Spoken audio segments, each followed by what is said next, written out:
Thank you, everyone, for joining us September 14th. We're going to listen to Ted Brodeur again. He's going to tell us about wastewater treatment. And I think this is just such an exciting topic that we don't need to introduce him again. You could listen to the last time I introduced him 2 months ago. Take it away, Ted. Thank you. Can I grab the screen? Yeah, you should be able to share your screen. Are you able to? Yeah, I think so. I just have to make sure I'm picking the right screen.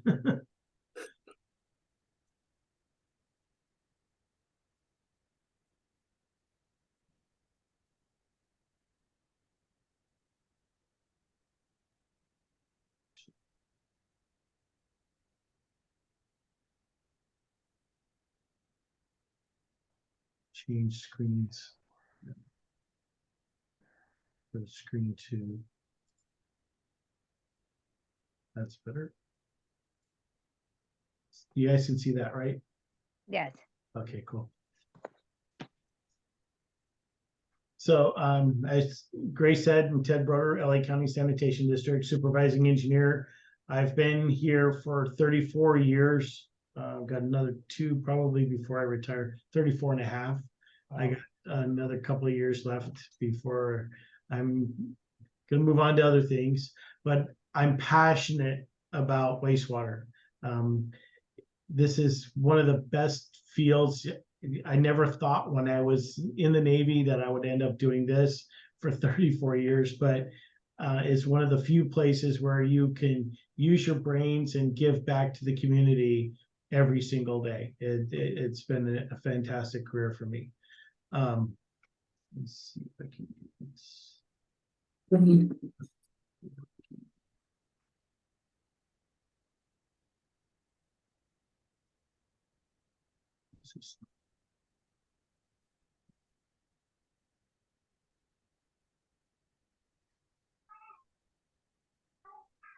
didn't mute us. Oh, we are muted. Good. Now it decides to. Are you able to advance your slides? That's what I'm trying to do. It's not letting me do it. There it is. Okay. Okay. All right. So our mission is to protect the public health and environment through innovative and cost-effective wastewater solid waste management. Doing so, convert waste into resources such as recycled water, energy, and recycled materials. Our 3 key points are integrity, leadership, and service. We strive very hard to excel on all 3 of those. Integrity is us giving you high quality treatment, high quality reclaimed water. Leadership is being pioneers in the industry in both wastewater and solid waste. And service is making sure that all of our infrastructure in our treatment plants are operating in a cost-effective manner. That's unlike a lot of private enterprises. We're not profit-driven, so everything we do is basically reusing as much of what we produce or what we take in to keep the wastewater treatment rates as low as possible. We're one of the largest agencies in the country. We've been around a real long time. We started in 1923. Our centennial is this year. We built our first plant in 1928, built our first 8-foot tunnel in 1937 and a 12-foot tunnel in 1958, started a state-of-the-art recycled water program beginning in 1963, and I'll get into some other stuff with that. By 1973, we had the first really fully operational plant that's regenerating reclaimed water. We started the Joint Outfall System Master Plan in 1995, what we were just talking about. And 2020, the picture up in the right-hand corner is the Joint Water Pollution Control Plant down in Carson, which is leading us into the next century. The sanitation districts is really 25 special districts. Unlike most other agencies, we're not under one. It's not like it's the Metropolitan Water District or anywhere where we're just one thing. We have multiple agencies, multiple districts. One of the reasons we developed this back in 1923 is historically what was happening in the 20s. I think I went into this before in the last one, is that every city would fight every other city for access to a river, a stream, a watershed. And the politics involved in doing it were incredibly bad for wastewater.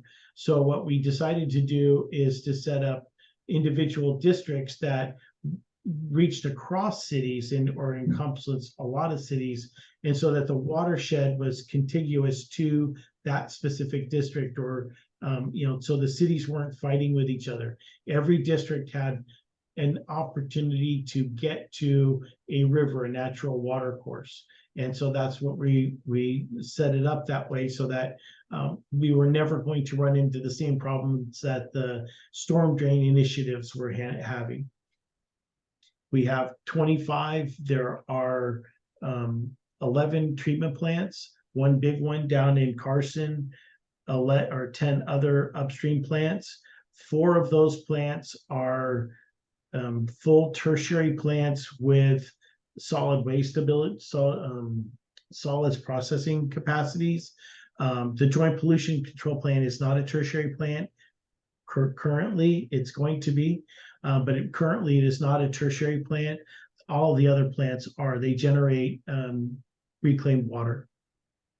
The upstream districts are the Antelope Valley has got the Palmdale and Lancaster plants, and you can see the 2 plants up here. I built the Palmdale plant, which is sitting right here, and the reservoirs. Not physically, I managed the construction projects of those, and I finished the construction of the Lancaster plant and the reservoirs. The green areas that out here and these areas out here is one of the things that we don't really think about. Is if you're making clean water, you have to do something with it. You can't just throw it away. So it's got to go someplace. Down in the JOS down here, all of the water gets put into, we send it for percolation down into the groundwater table, or we allow individual users to reuse the reclaimed water to offset potable water demand for stuff like parks, medians, cemeteries, golf courses. Where if you drive by a golf course, there's a pretty good chance that it's being fed by the reclaimed water that we generate at one of our plants. In the Antelope Valley, the Santa Clara River is the discharge point in the Santa Clarita area. The Santa Clara River is the waters of the U.S. that we discharge the water to.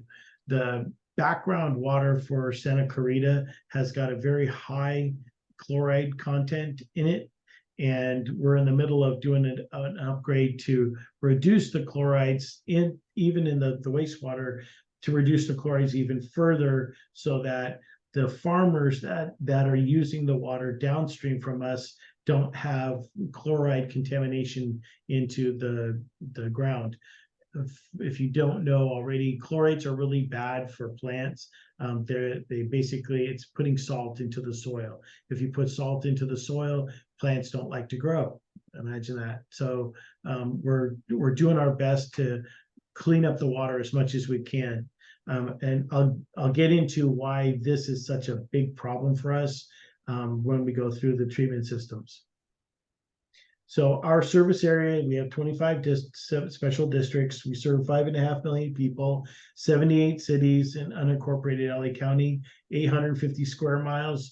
We have our service area extends from the Kern County line north of us to the ocean, Long Beach below us, from Malibu to Pomona. And it's a minus area in the middle, which is the city of LA.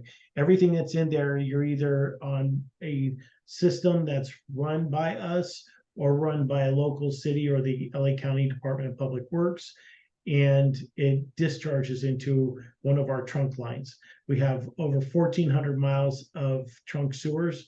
Our sewers range anywhere in diameter from small little 8-inch lines to 144-inch diameter, 12-foot diameter sewers. I've built up to a 10-foot diameter sewer. So I've skateboarded through miles of 78-inch, 4 miles of 78-inch line. So it's we have some pretty big pipes. When I talk with people about how, you know, our system and how big our pipes are, guys will talk about, hey, I've got this really big 36-inch line. It's huge. I'm like, you know, if you can't put a car in it, it's not huge. We have 49 pumping plants. We've been trying to reduce the number of pumping plants. In our previous discussion, pumping plants are an asset or have lots of assets in them, and they require a lot of work and a lot of maintenance. And we're trying to, as we go through things, when we started building the sewer system up, we want everything to flow by gravity. The gravity is the best thing since sliced bread because it's free and it never breaks. The problem is that gravity is controlled by the ground and the ground surface. And so eventually you end up with a situation where you're going to have to drain down into a wet well and then raise the water back up again to let gravity work to send the water by gravity further down. And so we have 49 pumping plants to help us lift the water up so that it'll then eventually flow back by gravity. When you get over towards like Rolling Hills and over on the other side of PV, you have to have pumping plants in order to get the water over the hill back into the JOS, the joint outfall system, to get it to the joint plant. Otherwise, there's not enough low-cost property out there to build a treatment plant. We could have built a treatment plant there, but the land value is way too high. So it's cheaper to just pump it up over the hill and pull it back. We have over 14,000 manholes and structures, 2 active landfills, 2 active material recovery facilities, and 3 active gas to energy facilities, not including the areas that, you know, that like where we burn and run generators on smaller landfills. The wastewater treatment facilities that we talk about, the upstream plants, Lancaster, Palmdale, Saugus, and Valencia, those 4 up there are all full. Actually, that's not true. Lancaster, Palmdale, and Valencia are full treatment plants. They do both wastewater and the water side and the solids processing part of it. Saugus used to, but we found it was cheaper to just send the thickened waste activated sludge all the way over to Valencia. And I'll get into what that is as part of the talk. La Cañada, Whittier Narrows, Pomona, San Jose Creek, Los Coyotes, Long Beach, those plants all are tertiary plants, but they do not have solids processing. The Joint Water Pollution Control Plant, the JWPCP, that facility has solids, lots of solids capacity, and a huge amount of wastewater capacity, but currently is not producing reclaimed water. We do what's called advanced or full secondary, where we treat it, disinfect it, and send it out to the ocean through these outfalls. The JOS, it was just a way to tie everything together to make it efficient to get the solids back down to the joint plant.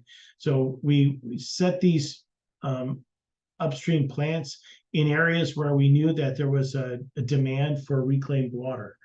I don't know if you guys ever heard, but we originally planned to pipe some of the water from San Jose Creek all the way back up into the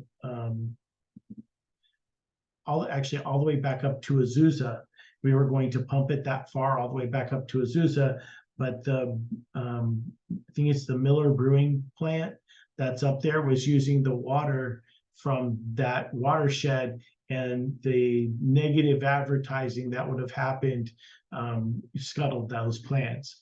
It was like we're not gonna get named with our stuff is made with wastewater, so that kind of failed. The current plan now from the joint plant is to send the water all the way back up.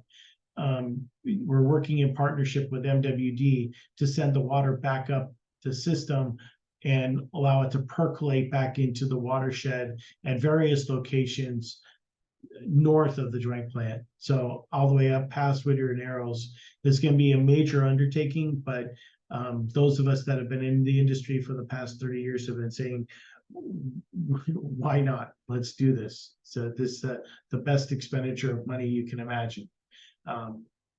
So we'll go through what a treatment plant does. So first thing to talk about is what is wastewater.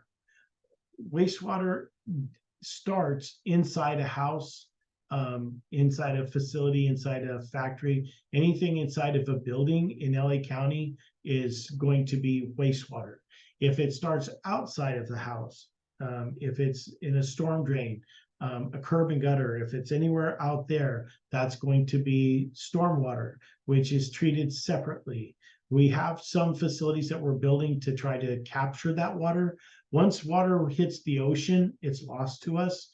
So we're trying our best to get water and divert it into the treatment plants. It's just our systems were not set up for that volume of water. We're a sanitary sewer system, not a combined sewer system. When you go into Chicago and New York, when you see those pictures of the big tunnels where people are walking through the tunnels and they're Teenage Mutant Ninja Turtles, those are in combined sewers because they have so much rain that it would be difficult for them to manage two separate systems. There's just not enough real estate to do that. So they have combined systems. The problem with combined systems is that when it's raining, when you have lots of rain, the sewage gets really diluted. And when it's diluted, it's harder to treat. So we started at the very onset with a sanitary sewer system so that we can keep everything concentrated. So the conveyance system, it starts in a building, as you can see up here, it goes through sewer lines and it goes into a treatment plant. Some treatment plants have preliminary treatment, which is a bar screen. It's something to get rid of to capture the really big solids. And by big, I mean rakes, pieces of timber, bicycle parts. You'd be surprised what you can put into a sewer line, but it's the bigger things. Then we go through primary treatment, which is a physical process, and I'll get into these a little bit later. Secondary treatment, which is a biological process. Secondary clarifiers, which is allowing the biological process to settle so we get good water out of it. The secondary effluent then goes into filtration to get rid of the really super small particles. And then we go into disinfection. Once it's disinfected, the water then goes to either to a watershed or it's used for irrigation out in the environment. The reason that these are two different pathways. If you're going to disinfect the water, we use chloramines to disinfect. And if you're going to send it out to a waters of the US or something that's going to have wildlife in it, you're going to have to remove the chlorine. So we have to dechlorinate. But if you're sending it out to a park, you don't have to worry as much about dechlorinating it. So there's not going to be a whole lot of residual chlorine left over, but you don't have to spend money on the chemicals to dechlorinate it. Part of the process the treatment process generates solids. Those solids are processed through DAF tanks, dissolved air flotation tanks, thickened with dissolved air flotation tanks, which is the dewatering, and then it goes into digesters for actually it'll go through the solids thickening first, go into digesters, and then once the digesters are done processing it, I'll go into that in a little bit too. As soon as it gets done with that, then that will dry it out. We either use centrifuges or filter presses, and we take those leftover biosolids and send them off for land applications or mulching. The overall goal of all of this is to reclaim as much as we physically can and reuse it. So when we go through this process, we're recycling 90-95% of the water is recycled. There's some water that doesn't, it gets lost in the system. It gets stuck in the solids. Even no matter what you do, it's going to get stuck in the solids, that'll go. But if you're starting out with 100%, wastewater is 99, 98, 99% water, to 1 to 2% solids. So if you can recycle and reclaim most of that, you've just saved a lot of water. I mean, we're hundreds of millions of gallons of water a day. So here's a typical tertiary treatment plant. You have primary, the water comes in. This is our typical tertiary plant. There are other treatment systems that accomplish the same thing, but this is ours. So we have primary, which we take the flow comes in through a sewer line, and it gets lifted up once to go into the treatment plant. And we put stuff in it.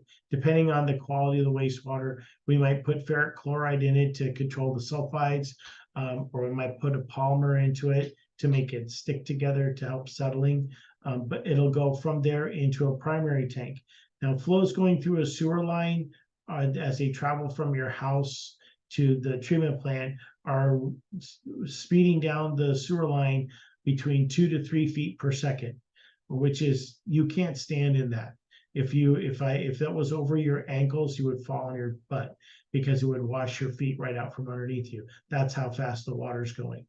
It's going to be kind of hard for things to settle out if you have it going that fast. So what we do is we take like a 54-inch line, 4.5-foot diameter pipe that's coming in. We take that, pump it up, and run it across 9 or 10 tanks that are 17 feet deep, 14 feet across, anywhere from 30 to 50, 60 feet long. What that does is it takes it and it slows it down. So I'm going from 2 to 3 feet per second to less than 1 foot a minute. And what that does is it allows gravity to work for us. We love gravity.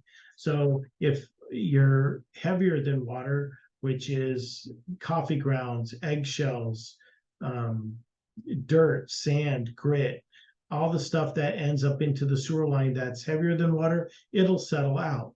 The stuff that's lighter than water, fats, oils, grease, plastics, corn husks, the things, or corn kernels, whatever, things like that, they'll actually float up to the top.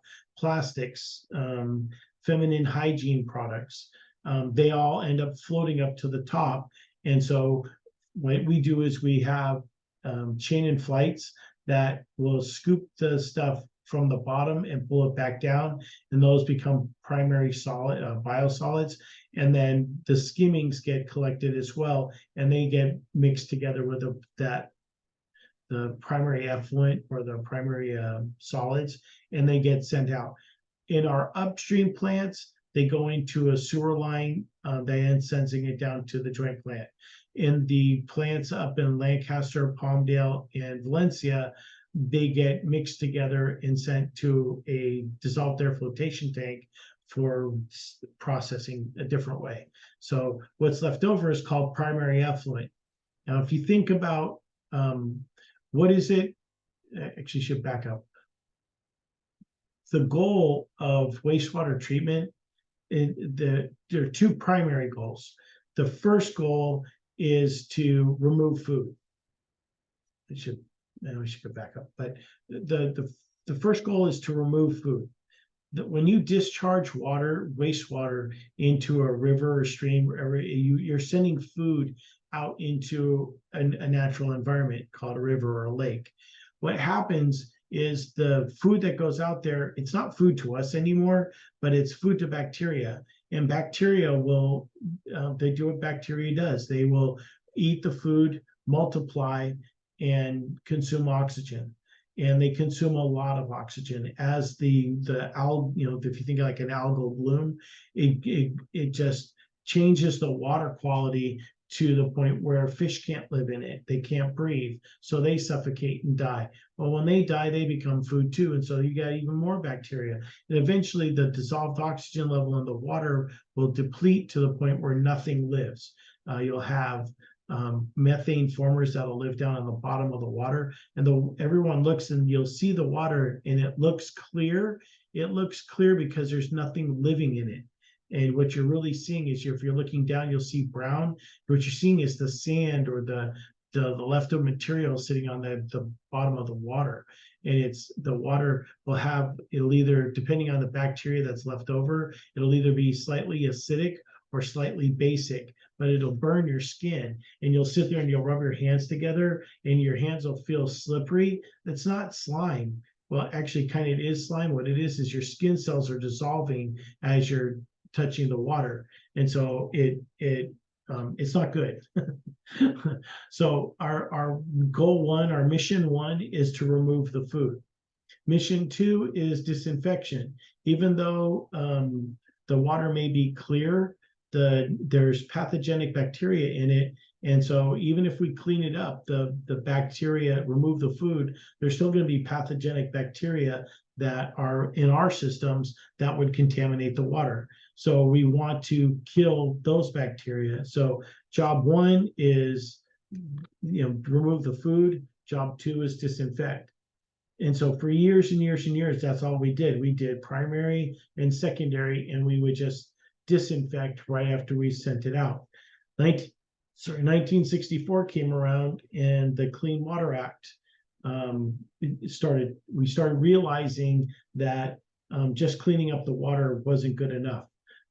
There's a thing called blue baby syndrome, which has got to do with nitrates in the water, and the nitrates affect your ability to, the hemoglobin's ability to accept oxygen. And what was happening is babies, you would treat the water and you would dump it out, but it would percolate down and it would have high nitrates in it.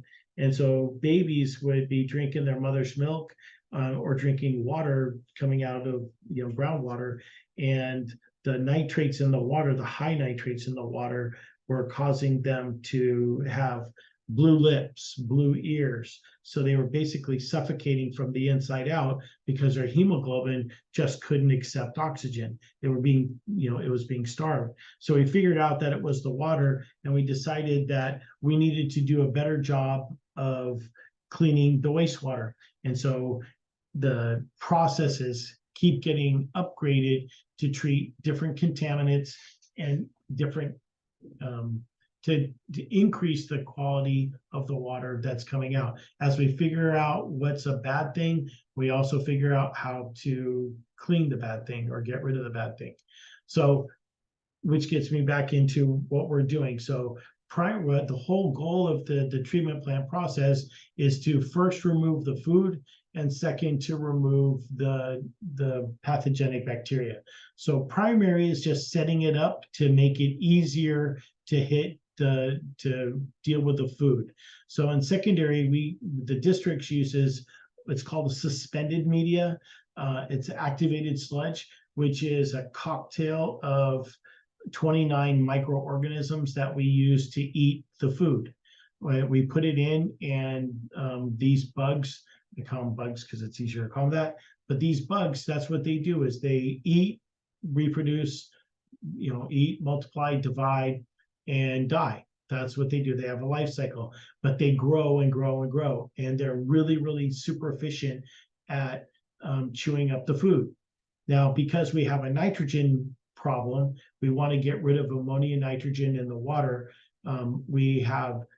Our plants are nitrifying, denitrifying plants, which means that we nitrify the water coming in, change the ammonia to sorry, we changed the water. We removed changed the nitrogen, the ammonia nitrogen into nitrogen gas, and that gets released out into the atmosphere. So what's left over is low nitrogen water. When we have water quality standards, one of the ones that is the most difficult for us to meet consistently is ammonia bleed through. So you're doing the best job you can to get rid of the nitrogen, and for whatever reason, the bacteria that we have in there, they have a problem getting rid of the nitrogen. So you'll have ammonia we call it ammonia bleed through, but the nitrogen will bleed through, and we then have to take extra steps to get rid of it, which is costly. So we're constantly monitoring the process. So we put the flow goes in, the primary effluent, which looks kind of like gray, dirty water, makes its way over, and it goes into these aeration tanks. Now the aeration tanks, we go through an anoxic zone to begin with to try to strip off, to nitrify. That's where the nitrification starts. We go through, we strip off the oxygen, and then let some bacteria, different kinds of bacteria, do some work on that. And then we give it some air. So we have anoxic anaerobic bacteria that are living in here. And then we have aerobic bacteria that are living in this other side. Now I call them the nitrifying bacteria, denitrifying bacteria. Those bacteria are like rabbits. They eat a little bit, they multiply like crazy, but they don't have voracious appetites. The aerobic bacteria on the other side, where we're adding the oxygen, they're like rabid dogs. They're just eat all the time. And so they are the ones that do the bulk of the food eating. I need to strip off the nitrogen or change the nitrogen to gas. And so I use the rabbit kind to do that, and then I let the meat eaters just go crazy. And then I go through waves. It's called a step feed process, where I'm putting in 50% into the first, then 25 and 25, so that the bacteria can they're not like overwhelmed with amount of food. We're just going to feed them a little bit and let them chew on that for a while, then feed them a little bit more, let them chew on that, and then feed the last amount. And then we let the meat eaters do their job, and we end up with secondary effluent. Now, if you were to look at secondary effluent, it looks pretty clean. It looks, hopefully we can arrange a tour, but if I held up a flask with it, you would look at it and it would be drinkable water to you. There's no smell to it. There's no taste to it. But I guarantee you, we call it the district's diet plan, because you will lose weight a lot. But it'll be a diet plan that you only do once, because it's going to be brutal. But that's the overall goal is to get the water to where we can clean it, that we got rid of the food, and and not kill anybody in the process. So we put, as it's leaving the system, as we go into the secondary effluent, what we want to do, this is actually, it's mixed liquor. Sorry, I have to take that back.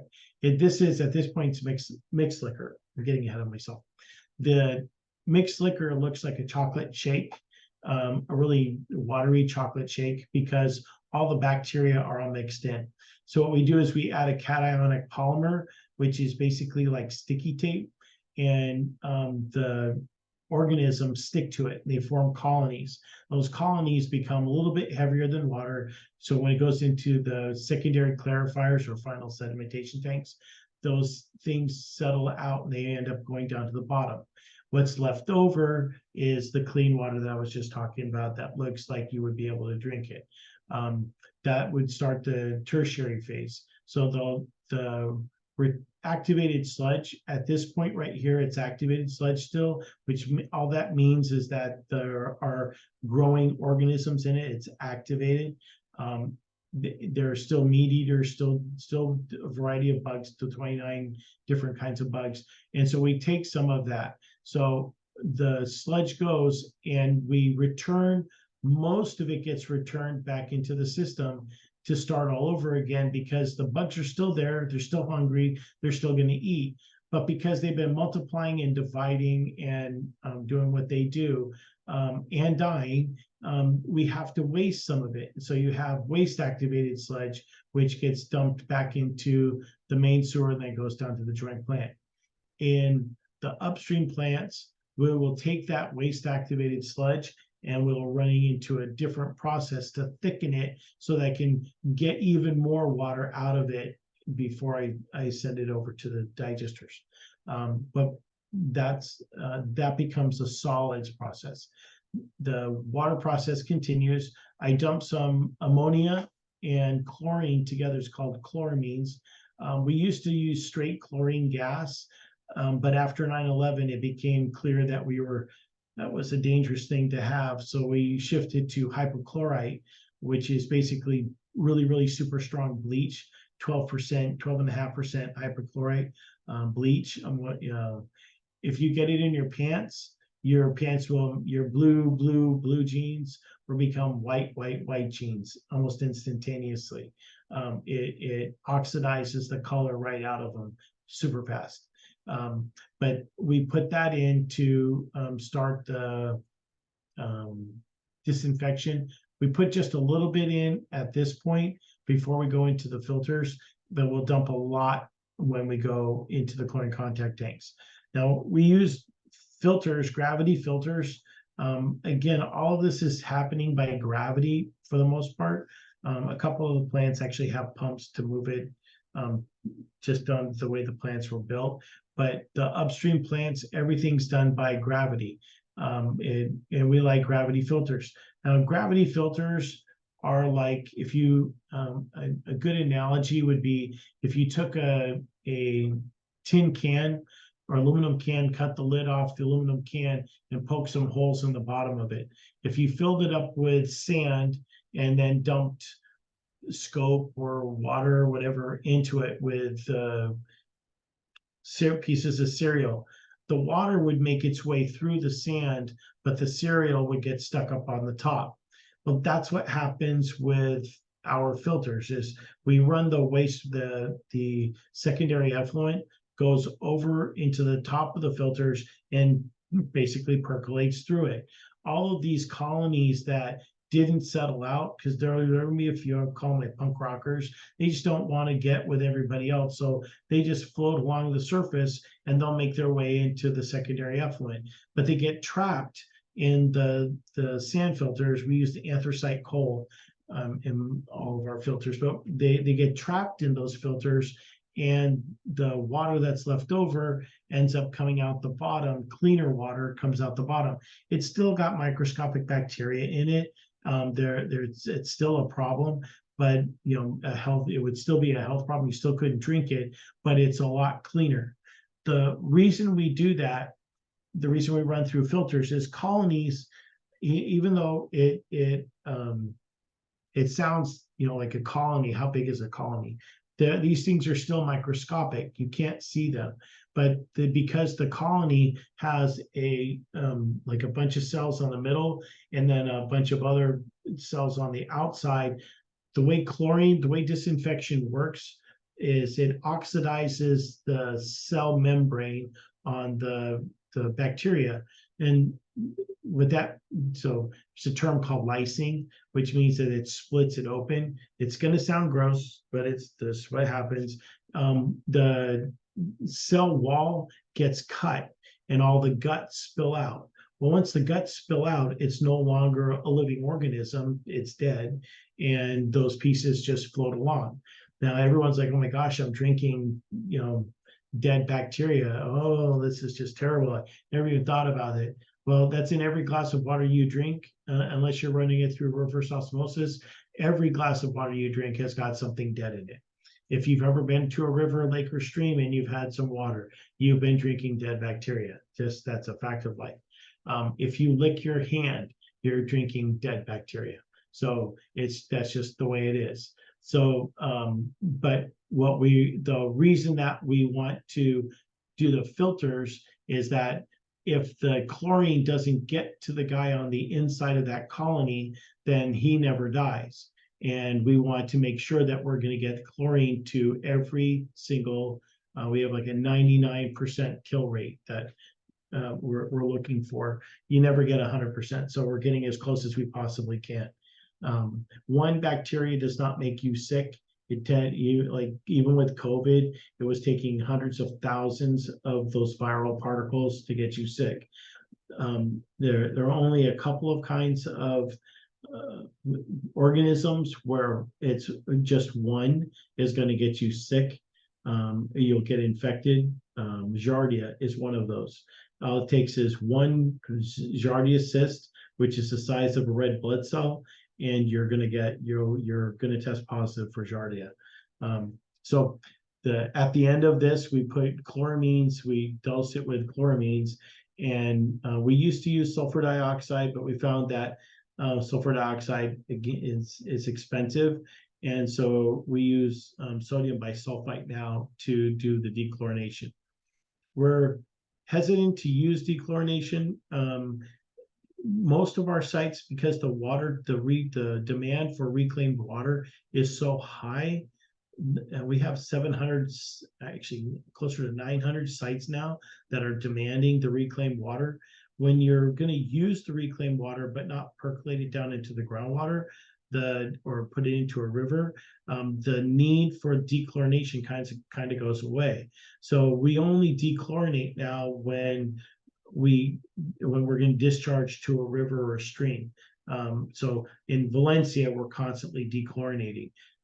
In the lower other plants, we may not dechlorinate at all. If it's going out, we're already putting the minimum amount of chlorine that we need to have in it just to kill the bugs, because we don't want to waste the chlorine. So it's cost inefficient to dechlorinate. So this is just this is the San Jose Creek Dubbed Water Reclamation Plant. This is what those tanks look like. The water comes into a pump station, gets fed into these tanks where it slows down, and the stuff settles out. This is when you guys come do the tour, I'll open these up, and that skimmer tray that's right there, that is sitting right underneath these access hatches. We use those access hatches to clean it. But you'll look in and you'll see all kinds of really good stuff. It's kind of smelly. I won't lie. But that's the floaters are all getting collected there. They go into a trough and they end up going into this line right here, and it goes down. This is an aeration tank. The bubblers that are here, these are called fine bubble diffusers. So we take air from process air compressors and we run it through 4-inch diameter straws, and we put these fine bubble diffusers on it. Now everyone's like, well, why do you have to do that? Why can't you just bubble it up? Well, if you think about, I'm trying to get air into water. I'm trying to get oxygen into the water. If I just blow big bubbles, it's not going to be a very efficient way to get the air from the skin of the air bubble into the water. If you look at the formula for surface area, it's a pi r squared term. Volume is a pi r cubed term. So as I make the bubbles smaller and smaller and smaller, the surface area is getting closer to the volume of the original bubble. And that's the most efficient way to get oxygen into the water. So we run these fine bubble diffusers, and they're in grids all along the bottom of the tank.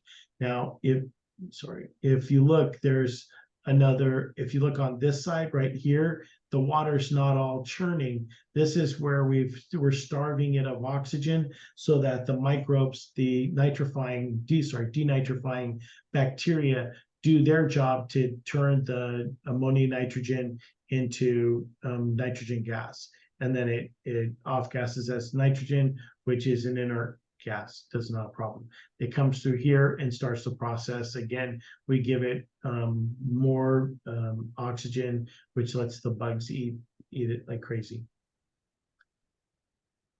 So Once it makes it through this, it goes into the final settling tanks. When it goes through the wall on just on the other side of this is a channel. It's called the mixed liquor channel, and it comes through and it hits these diffusers. These are the shafts. There'll be chains and flights that run along this that are connected to this, and they actually scoop up the water.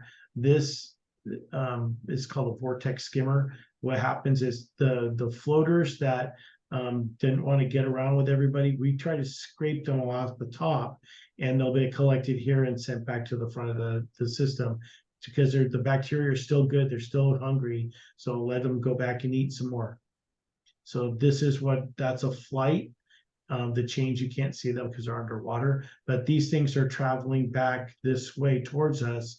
When we go to the tank and you're out there standing, when you look, they're traveling so slow that it's like 1 foot per minute. When you're looking at them, you're hard pressed to tell that they're really moving. You actually have to look at the sidewall to give you a frame of reference to notice that they're actually moving.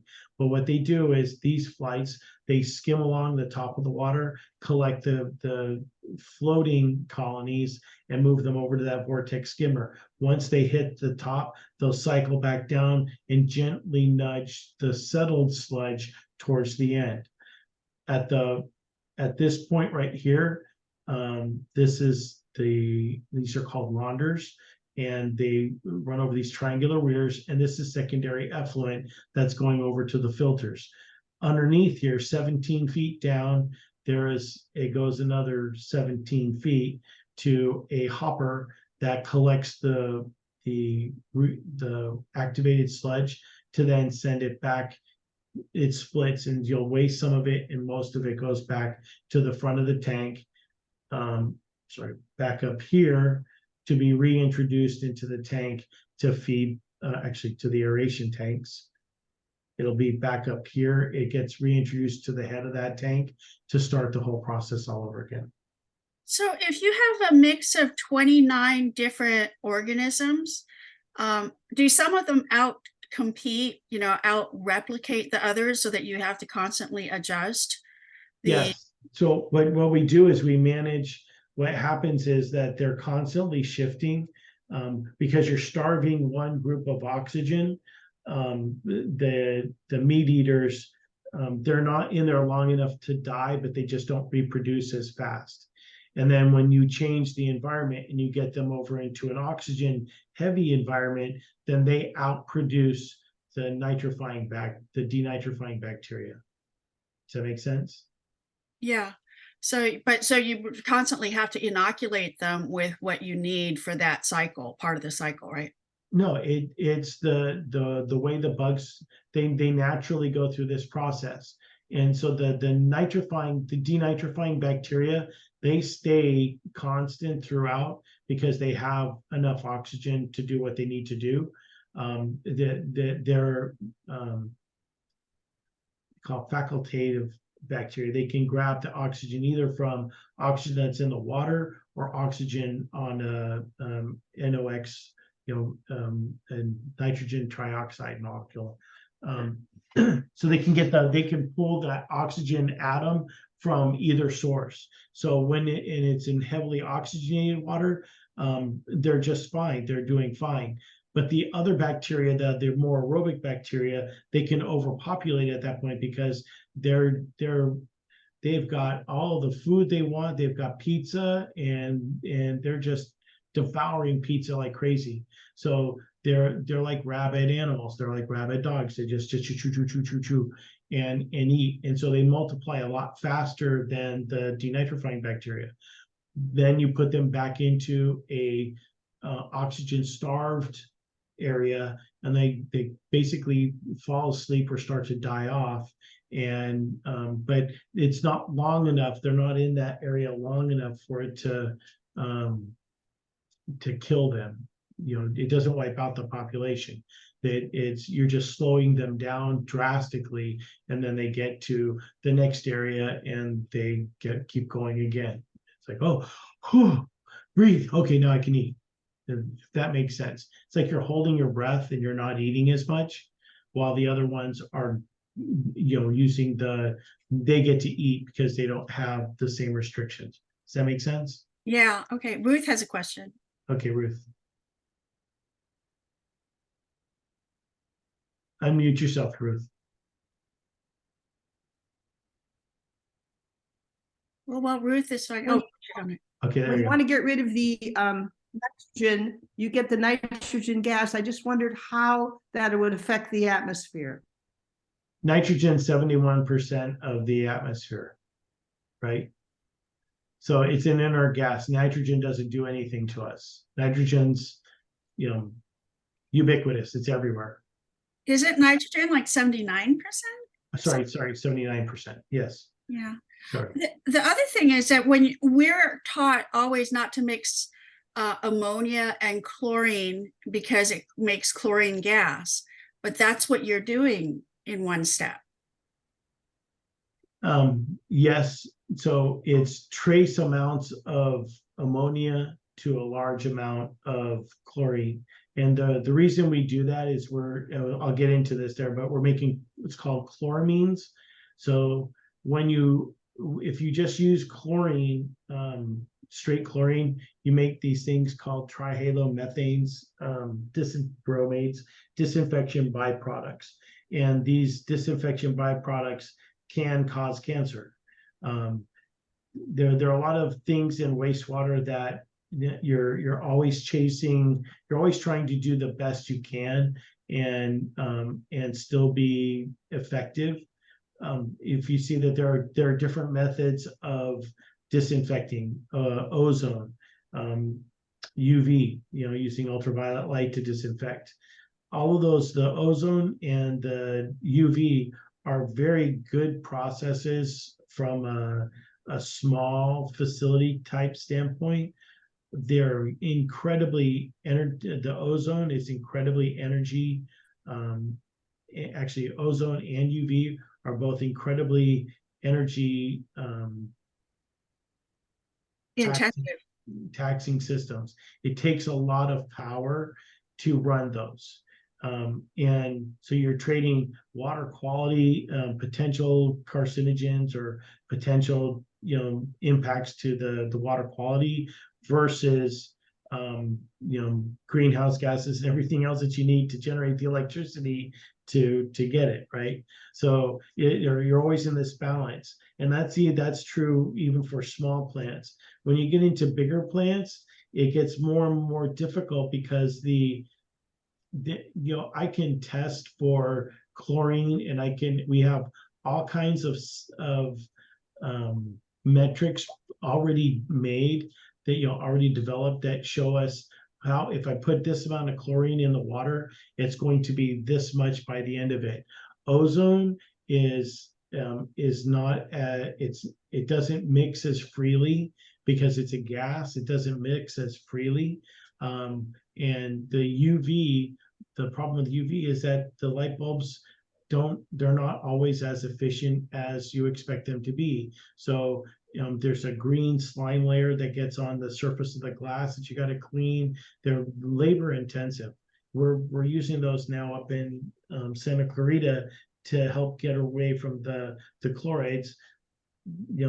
Chlorine, even hypochlorite is bleach, and it's got chlorides in it. And if we're using that to disinfect even a little bit, then you end up with residuals that are bad for the farms downstream. So we're trying other systems to disinfect. We have an advanced water treatment facility that's doing just that. It's running a UV system to try to disinfect the water, mostly using UV, and it's very challenging. Very challenging. We talk to plant people that do these things all over the country, and they're constantly chasing that asset to make sure that it runs properly. You're changing light bulbs. It's just a very labor intensive and material intensive disinfection process, and it's not as foolproof as chlorine or chloramines. Chlorine is incredibly efficient. It's stood the test of time. It's one of the best disinfection products available. On any scale, it's one of the best ones, if not the best one. The problem is that there are potentially disinfection byproducts. So if you're drinking wastewater, continuously drinking wastewater generated by chlorine, you may end up with cancer caused by those disinfection byproducts. The problem for us is that you never know. It's very difficult to isolate the source of the problem. So what do? We take bromates and we inject it or give it to rats or small animals, and we overdose them with it because we're trying to replicate 20 years worth of ingesting it in a year's time. So you give them way more than they're probably ever going to see in a lifetime, and they get this rare form of cancer. Okay, so we're going to stop. Let's find a way to treat that without generating it. So we found is that by adding ammonia, a little dab of ammonia to the chlorine creates chloramines, which are less likely to form those trihalomethanes and the bromates and the other disinfection byproducts.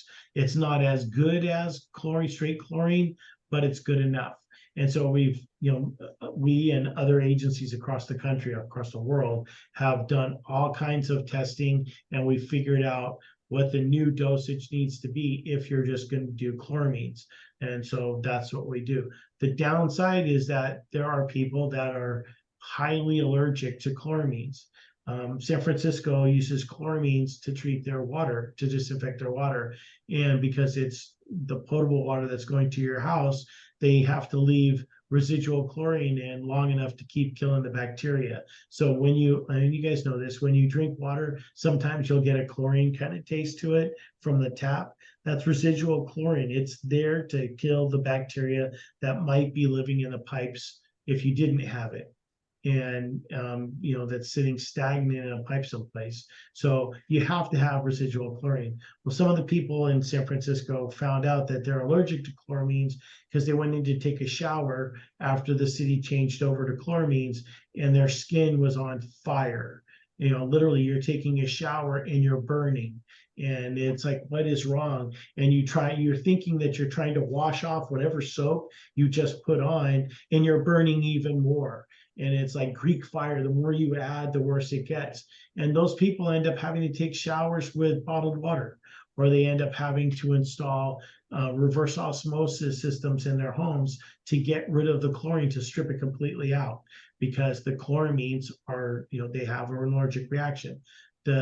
The reality is it's a very small segment of the society, of the population. So the city still says, it's still the best thing for us. So, it sucks to be you, go buy a system. There will be people allergic to something all over. People are allergic to nuts. You just have to learn how to deal with it. So, Ruth, you still have another question? It's really the same. Before asking the question, I looked it up and it said, however, excess nitrogen in the environment is in a reactive form, which comes from the use of synthetic fertilizers, the discharge of wastewater, or the combustion of fossil fuels is a hazard, polluting land, water, and air. It also exacerbates climate change and depletes the ozone layer, which is finally recovering. And that was from... Okay, you're talking about NOx. Yeah. You're talking about NO and NO2 and not N2. Okay. I don't... Okay. I was just checking because I was using words, not the, chemical numbers or whatever Right. that defines it. All Okay. Right. So, and NOx is really bad. And so that's kind of what they're talking about is NOx. NOx is really bad. And it's bad for water. Nitrates in water, like I said, nitrates in water is one of the things we're looking for. We don't want nitrates in water. We built the 2 treatment plants at Palmdale and Lancaster because we were exceeding the water quality requirements for nitrates. We're using the water to grow alfalfa out in the fields. And the Regional Water Quality Control Board said, you got to stop that because some of that water percolates down to the groundwater and you've got high nitrate groundwater.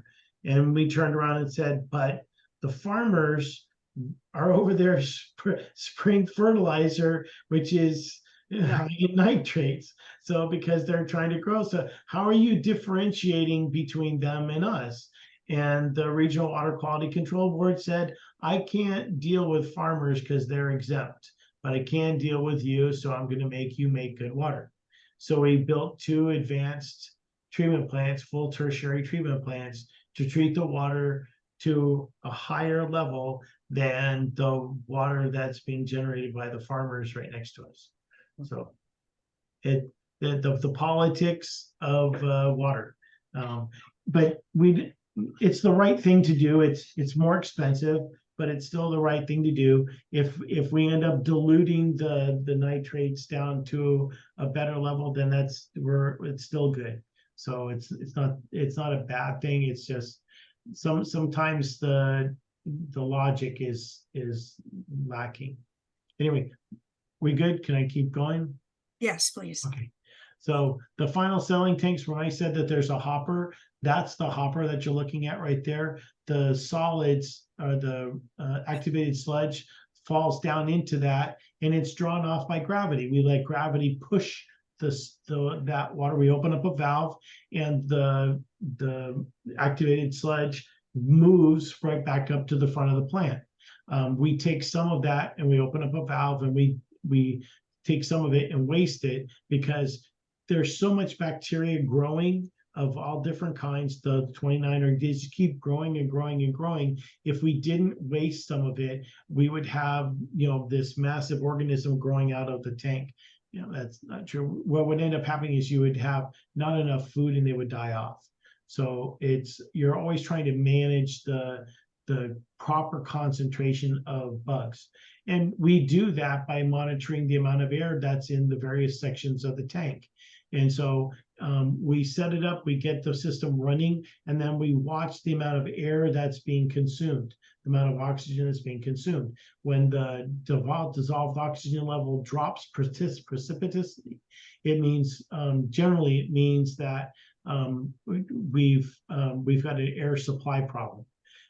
If the dissolved oxygen level goes up really fast, that generally means that we have bug die-off, which means that somebody discharged something like cyanide, a poison, into the system that wiped out our tanks and wiped out the bug formation. And when that happens, we have to bypass everything around the plant, send it up past the plant, so we don't wipe out everything.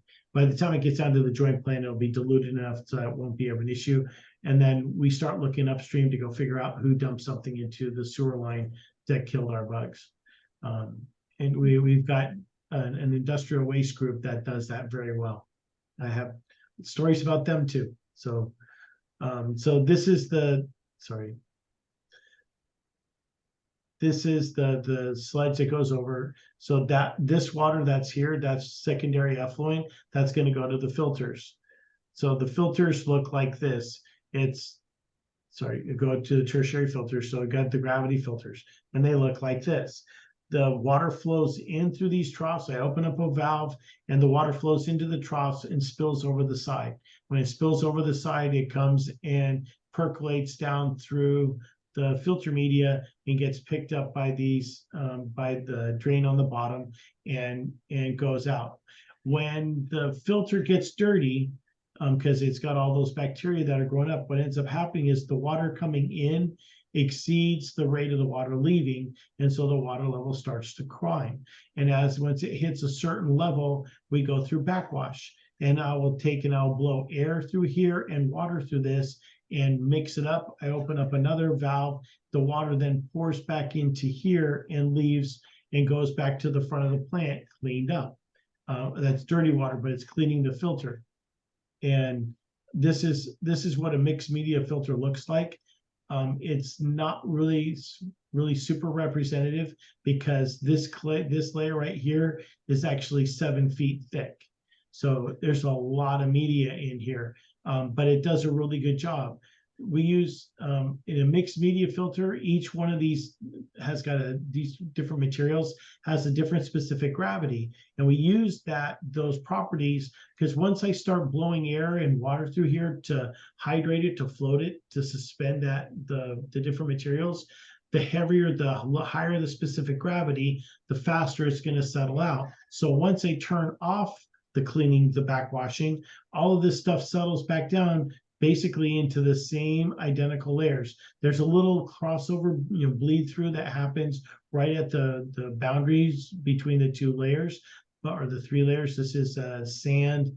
It's like rocks and sand, and then this is sand, and this is anthracite coal. But it ends up relaying itself.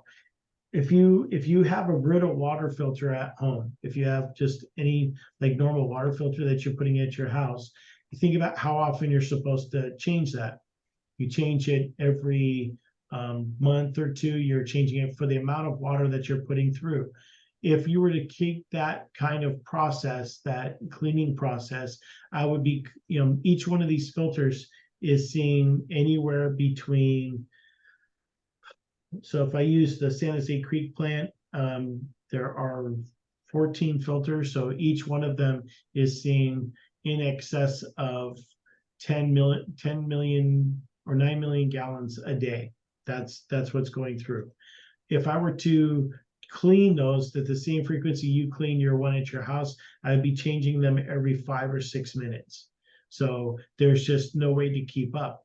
What we do by cleaning these out and recycling them, I make a filter last about 7 years. So each filter lasts for 7 years before I have to take it offline and rebuild it. So when we talk about asset management, this is one of the ones that we've optimized to make sure that we don't have to continually clean them and replace them.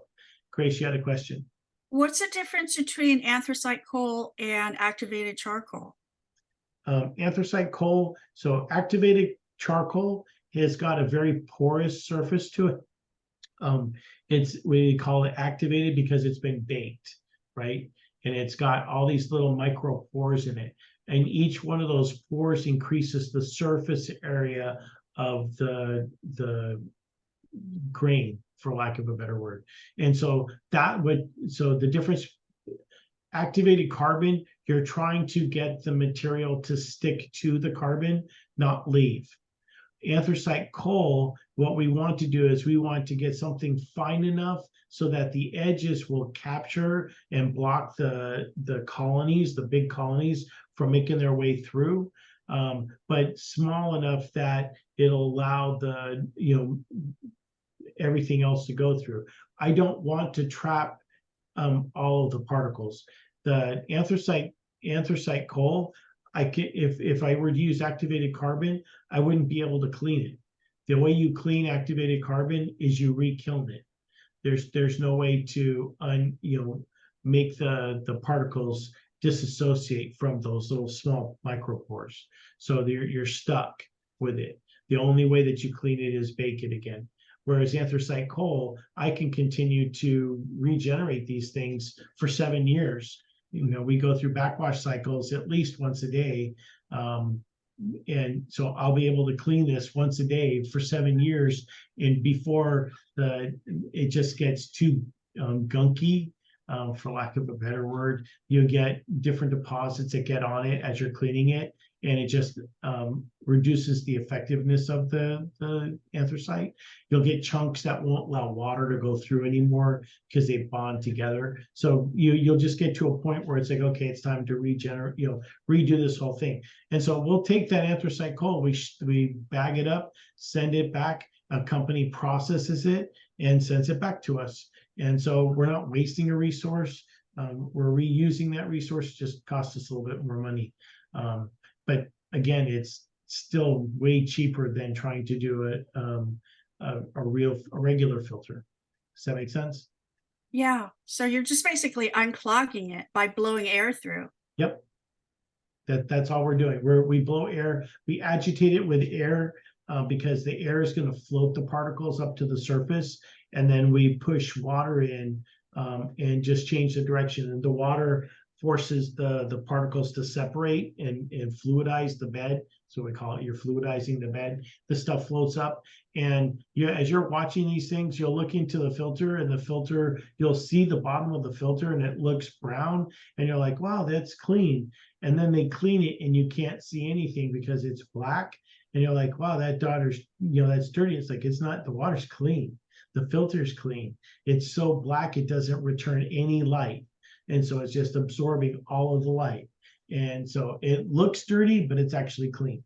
So interesting. Hopefully I get to have you guys out for a tour, because I'm not doing it justice with this. The scratch and sniff tour is so much more appealing, so much more exciting, I guess.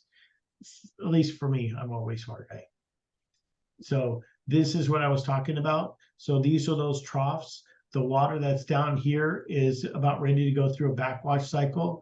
This is us filling the tank. It's coming in, and the water spills over and drains through the filters. It hits this channel and then comes through the wall and fills up. Once it goes through backwash, I turn off that feed that's coming here. I turn off, and then I send the water through the bottom. It comes in through this, and then it leaves, goes to a different path. The backwash water ends up going back up to the beginning of the aeration tanks to then, because the bacteria are still alive, there's still colonies, and just let them go have fun and continue moving on. So then we go through, I kind of already went through this disinfection. You have chlorine, chloramines, UV, and ozone. Those are the three basic types that people use. We like chlorine and chloramines. This is this is on the west side of the San Jose Creek West. These are the filters, and these are the chlorine contact tanks. So all of the water gets filtered, it goes into a channel, comes back over here, and it starts a process. There are 4 tanks. Inside these tanks, you have baffle walls that change the direction of the water to encourage mixing. So we dump we put the chlorine in this channel right here. The chlorine gets added, and then it goes and makes its way across. And by the time it gets here, we have a 99% kill rate. It goes here, and this is the discharge point. Now, I can't show you what it looks like on the inside.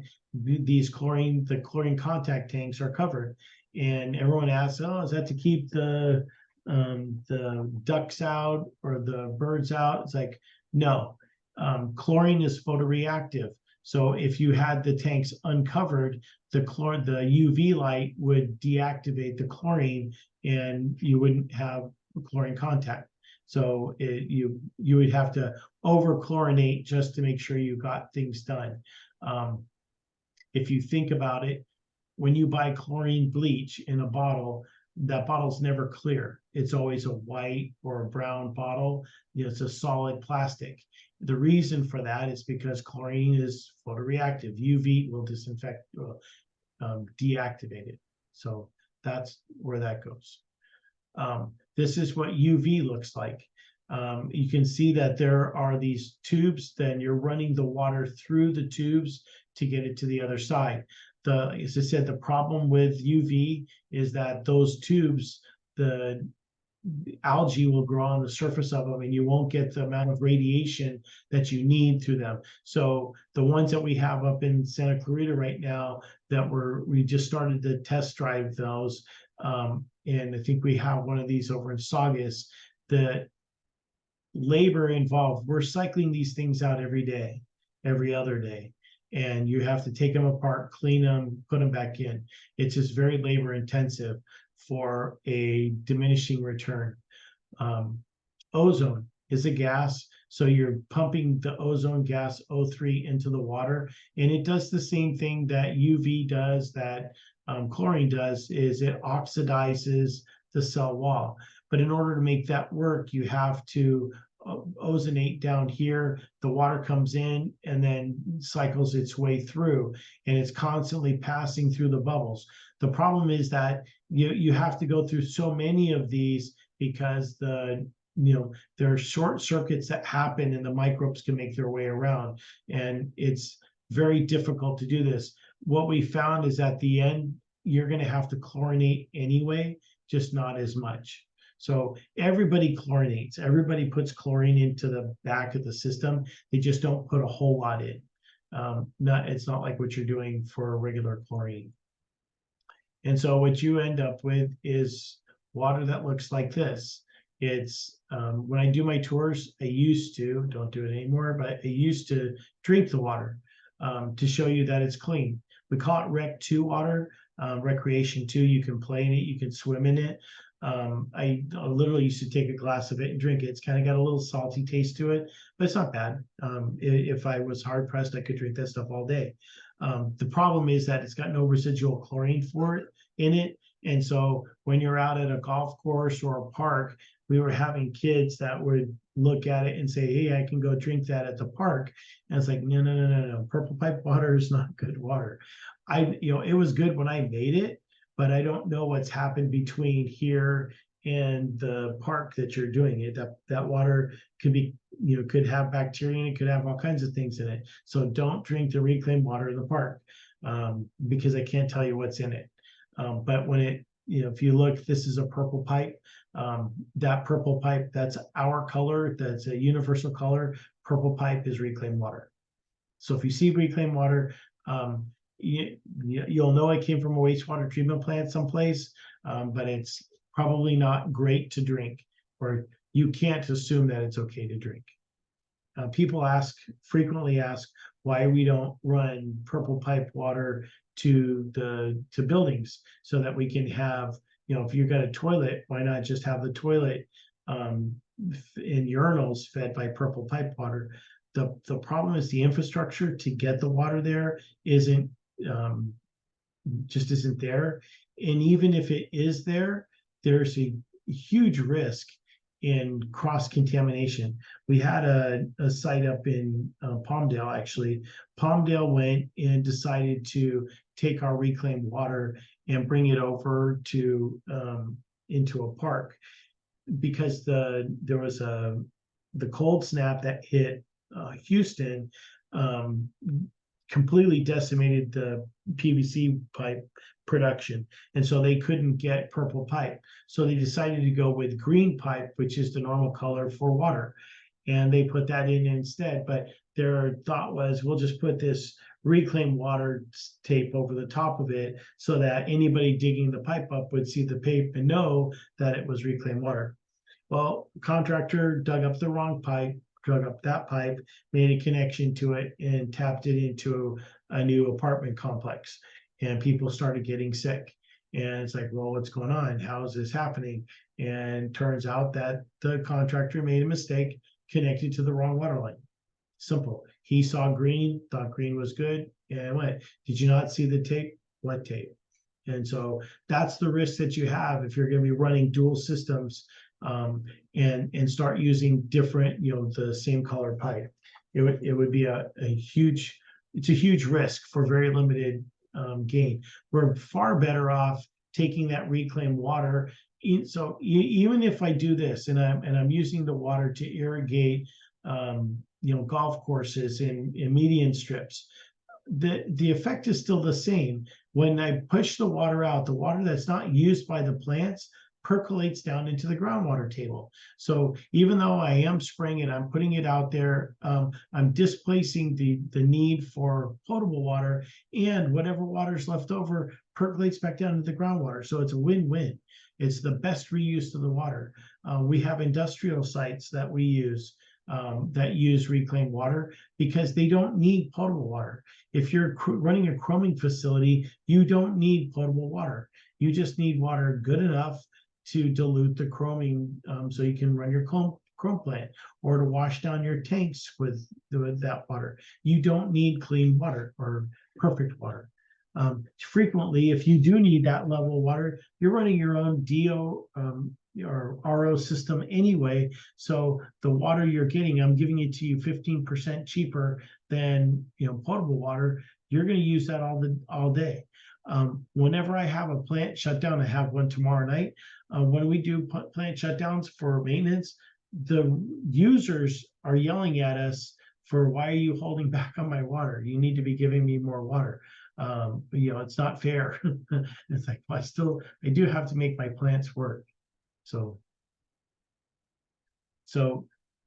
different ways of treating the water up in the Antelope Valley. We used to use oxidation ponds. The plants we built this in Lancaster, we had oxidation ponds that were doing the secondary treatment. And we didn't really worry about, there was no tertiary treatment. We would disinfect it with chlorine and put it into a river, and it would run it out to the Paiute Ponds and the Rosamond Dry Lake, which is out here. Edwards Air Force Base is all the way up there. We ended up having to take these offline because the nitrates, the high nitrates in the water, were percolating their way down through. And even though there isn't a whole lot of anybody using that water, the regional board said, you have to, if we're going to do it for Palmdale, you have to do it for Lancaster. We built these ponds here, reservoirs, to store the water, because we're making so much water that you can't there's no way to reuse it all. So we store the water when the farmers don't need it, and then give it back to them when they do need it. So we're constantly filling and draining, filling and draining. These are full. Actually, this is half full, full, empty. That's why it's got the scale on the bottom. This is Palmdale. Same thing. This is the new plant we built.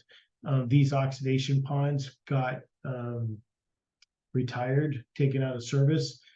So this water ends up going all the way over to this site. And then from here, it's pumped out to these farms out here. And then way out here in the distance is another set of reservoirs. Sorry.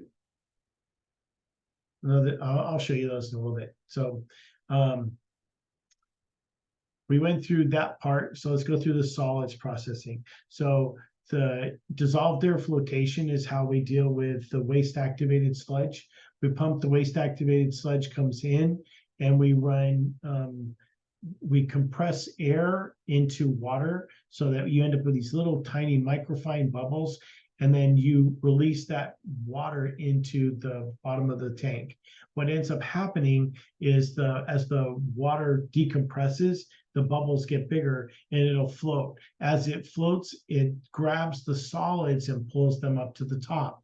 What's left over is called subnatant. The water is underneath. That water we can recover. So we're taking it, something that's 99% water, and running it down to something that's closer to about 94, 93, 94% water.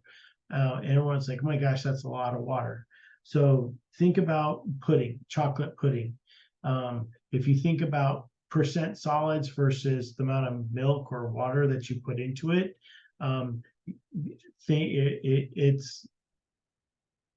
you're starting out with something that is 98% water, 98% liquid by weight, and it ends up looking like pudding. So if you want to look at what it looks like, you can take this stuff and scoop it in your hand and hold it, and that's 94% water.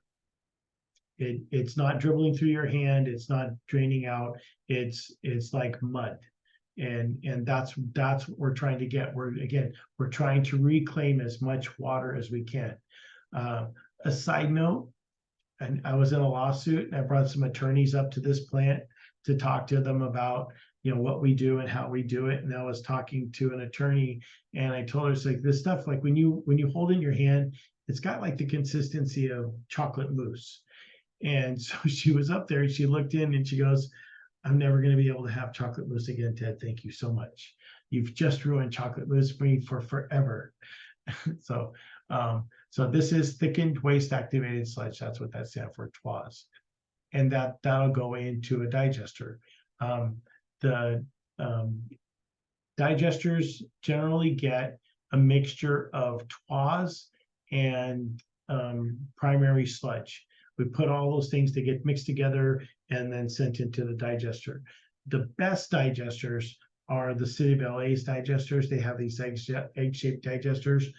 They are the bee's knees of digesters. I love those digesters. They're incredibly efficient. don't require a whole lot of mixing. The convection currents that develop in them are awesome for mixing. They're just really, really good, really good digesters.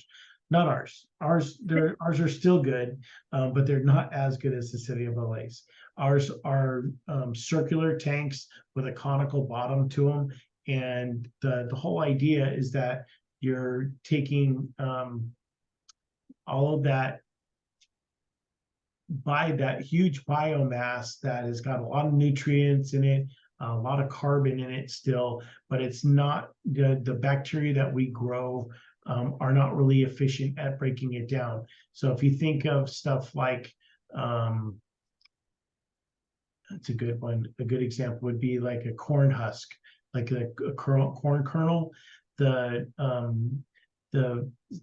cellulose layer that's there, it's a kind of cellulose, but that skin, bacteria don't like it. They're just not capable of breaking it down. So they'll eat the insides out, but they'll leave the skin. But the skin still got a lot of energy packed into it, a lot of nutrients in it. So how are you going to break that down?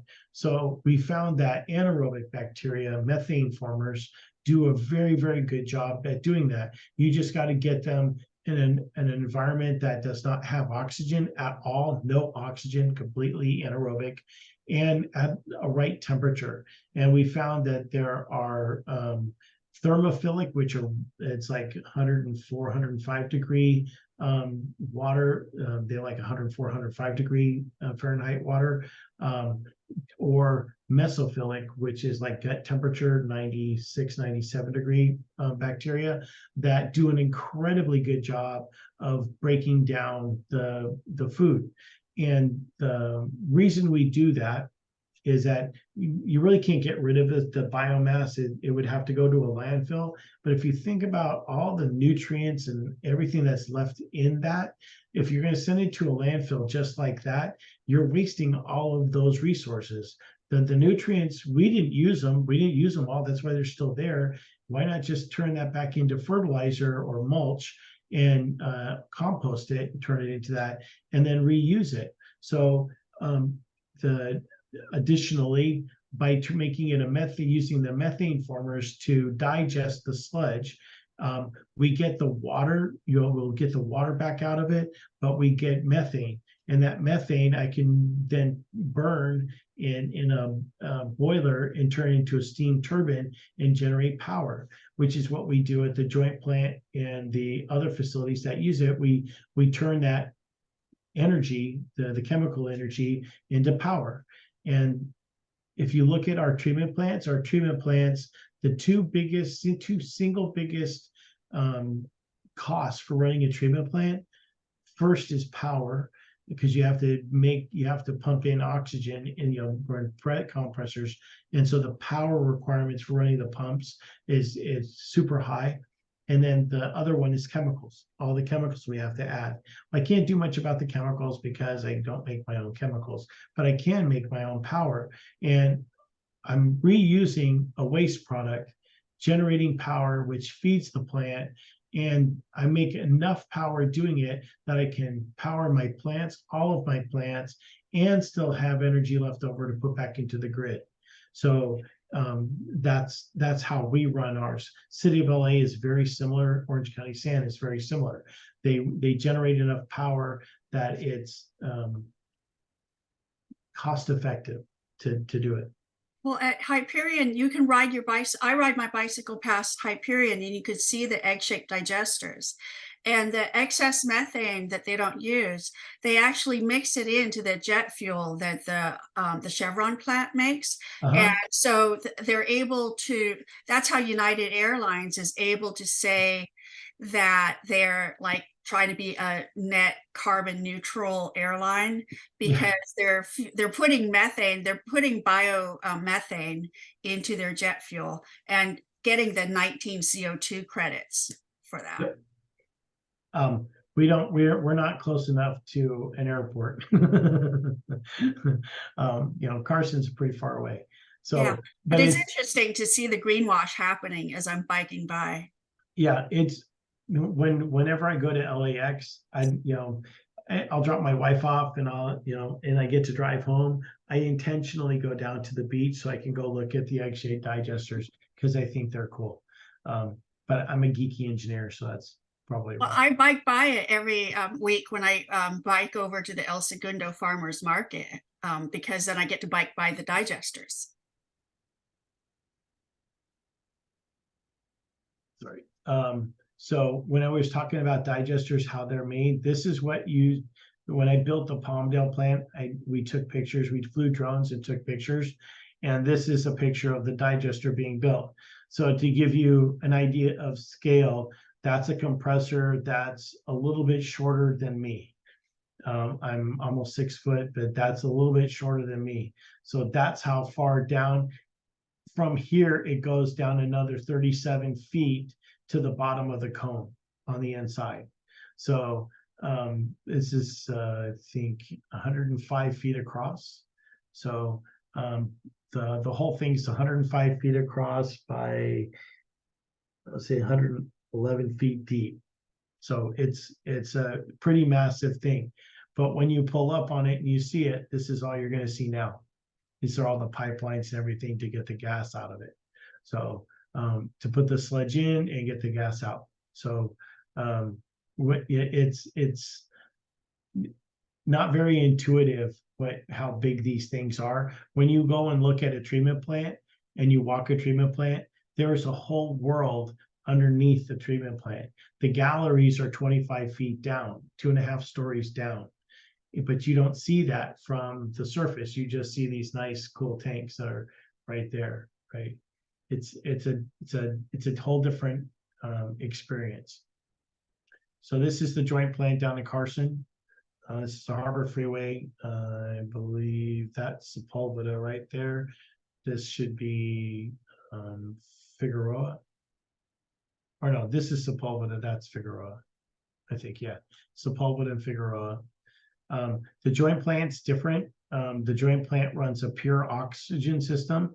What we found is that if we were generating so much power, that we could run a cryogenic facility. What you do is you compress the air down, super compress the air, and then let it go. And as it'll get hot, you let it get cold, and as it expands, it even gets colder, and the different gases change from liquid to gas at different temperatures, and so in different elevations. And so you can pull off liquid nitrogen, pull off liquid oxygen, liquid carbon dioxide, or as a change phase to gas, you just siphon off the gas at that point, and you end up with pure oxygen. Well, if you think about, I'm pumping in air into an aeration tank to feed my microbes oxygen. If I can give them pure oxygen, I don't need to pump in nearly as much air to get them the same amount of oxygen. So I'm using my power to compress everything down so that I can be very efficient with the amount of oxygen I'm giving them. And it actually gives me a lot more control over the microbes because I can really control the amount of oxygen going into the tanks. It generated a couple other problems with it because it changed the acidity level of the water. Started leaching out some of the stuff in the concrete, so we had to adjust to that. But overall, it's been a huge success. And even with that total energy system, where I'm the total energy facility sitting over here, with that total energy facility, I'm still generating 50 megawatts worth of power that I can sell back to Edison at insanely cheap rates, I might add, but whatever. It's green energy. This is the new tunnel. We have the 8-foot tunnel and the 12-foot tunnels that are in blue, but they are crossing several faults, and they were never designed for those. And because if we ever had an earthquake, since 200 to 300 million gallons of water are leaving the joint plant every day to go out to the ocean, if we had an interruption in that would not be a good thing. It would end up going into the Dominguez Channel and going out to the harbor, which is not going to be a good thing. So for anybody, so we're building the process of building a much larger tunnel. I believe it's the ID is 20 feet, 18 or 20 feet. It's 7 miles long, and it's gonna go through under public, principally under public right of way, you know, through underneath streets to get over to White's Point, to then hook back up to the outfalls. This is the outfalls. We have the 90-degree outfalls, the 60-degree outfalls, the 90-inch outfalls, 60-inch outfalls, 72-inch outfall, and the 120. The 60 and the 72 aren't used anymore. They're valved off. We use the 90 and the 120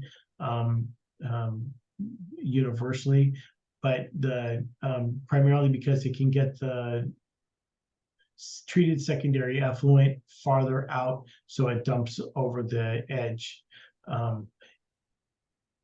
If you see this, this is Hyperion right here, and you can see this is the outfall that they have that comes out of Hyperion. So put back up one. The original outfall they had only got out to here. That these marks, that was the original outfall. And what was happening is the currents, you would think that the currents would be running like this, but what was happening is the currents came this way and circled back. And so Santa Monica, you know, like my previous presentation, Santa Monica got all of this wastewater, which has come right back onto the beach. And so you'd be swimming out and you would see a floater swimming right next to you. It was not really good. So when we built our plant, one of the reasons that we picked this location is because, one, no one's swimming here. This is off of White's Point. It's not a really good location for swimming. And two, by the time the water got back, it was highly unlikely that we were going to have a problem. It's a 1.5 miles out, 200 feet down. So by the time it discharges, comes out of the outfalls, by the time it makes its way to the surface, between wave action and everything else, it's broken up into tiny particles, and nature is doing its job and eating whatever was left over. And it's a very efficient system. So ours, you can see this I love Google Earth. The resolution of the bathymetry that we have is insane.